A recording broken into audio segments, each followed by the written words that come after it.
আসসালামু আলাইকুম রহমতুল্লাহি ওয়া বারাকাতুহু। প্রিয় দর্শক, আজকে এমন একটা ভিডিও নিয়ে চলে আসছি যা কৃষকের জন্য অতি জরুরি এবং প্রয়োজন। সতর্ক হওয়ার অতি প্রয়োজন। আজকে এই যে বিনোদ রায়ের বাসায় এই একটি চুরির ঘটনা ঘটে। তো চুরি কি জিনিস চুরি নিছে মামা, একটু বুক খুলে বলেন তো। মার মামু পায়রা নিছে, এই যে ভুট্টা, এই যে ভুসি করে নিছে গরুর। আমার গরুর খাদ্য নিয়ে গেছে আজকে। কয় বস্তার মতো? এই যে 1 বস্তা ভুসি আনাম নিছে, আর পায়রা নিছে 2 বস্তা। ঠিক আছে, ধানও নিয়ে গেছে। সিদ্ধ ধানও নিয়ে গেছে। হ্যাঁ, ঠিক আছে। আচ্ছা। আর এরপরও তো আর কি নেয় সেই চুর? সাধারণত কি নিতে নেয়? এই যে গতকাল আমার দুইটা কাশি আসলো এখানে, এই যে কাশি থাকে, কাছেও নিয়ে আছে। এই কাশি দুইটা কাশি নিয়ে গেছে আমার 350 টাকা দামের। দুইটা কাশি নিয়ে গেছে আমার। প্রিয় দর্শক, এটা কিন্তু এখন একটা গ্যাস মেস আছিল, হুম এখানে আমি যে কয়েল ধরাই গরুর লেগে হাজাল দিই, হুম তারপরে ওই গ্যাস মেসটা নিয়ে গেছে চুরা আমার। এই যে এখান থেকে নিয়েছে আপনার ইগুলা এই পুরা বসি পুরা বসির বস্তা।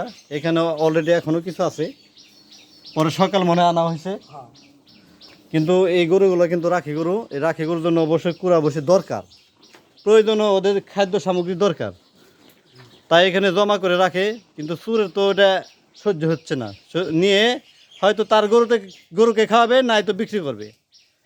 এখন এই যে গরু রাখার একটা মৌসুম চলতেছে, সামনে কোরবানি ঈদ।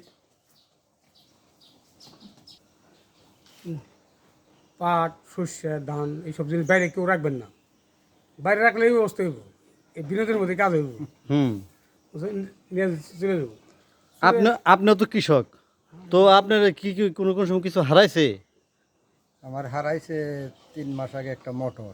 মোটর হারাইছে? মোটর তো চোখে নাই, এই মোটর তো ওই বাইরে থেকে নিয়ে গেছে। কোন কোন মোটর কত করলে তো ভালো হবে। বাড়ি থেকে মোটর নিয়েছে। বাইরে থেকে ওই যে মোটরটা সেই লোহার খাঁচা ছিল, খাঁচাটা ভাঙ্গে এই মোটরটা নিয়ে গেছে।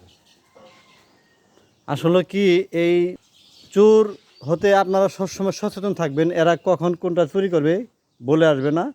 আপনারা যারা কৃষকের কাজে ব্যস্ত থাকেন বা মোটর যারা রাখেন বাহিরে, ভালোভাবে সেফটি দিয়ে রাখবেন আর সতর্কতা অবলম্বন করবেন। দেখুন, এখানে আমরা সাধারণত অনেক সময় এই ঘরের বারান্দার ভেতরে এই যে ভুট্টা রাখি। কৃষকের ঘরে কিন্তু এই সবসময় আমরা এই বাড়িতেই কিন্তু ভুট্টা রাখা হয়। কিন্তু এখান থেকে যদি ওই যে ওখানে আছে ধান, এখানে আছে যে ভুট্টা প্রচুর পরিমাণে, দেখেন এই যে একটু দেখেন, খেয়াল করে ভুট্টা আছে, এগুলো সবগুলো ভুট্টা। তো এখানে এই যে রাখা হচ্ছে, এগুলো যদি কীভাবে রাখবে তারা নিরাপদ? চোর এসে এগুলো একটা একটা করে দুইটা করে এখান থেকে একটা ভ্যান অথবা অটো নিয়ে এসে এই আপনার ভুট্টাগুলো চুরি করে নিয়ে যাবে। ধান পাট যাই রাখেন না কেন, অতএব আপনারা একটু সযত্নে রাখবেন যাতে চোর না করতে পারে। আজকের ভিডিও এই পর্যন্তই। ভালো থাকুন, সুস্থ থাকুন।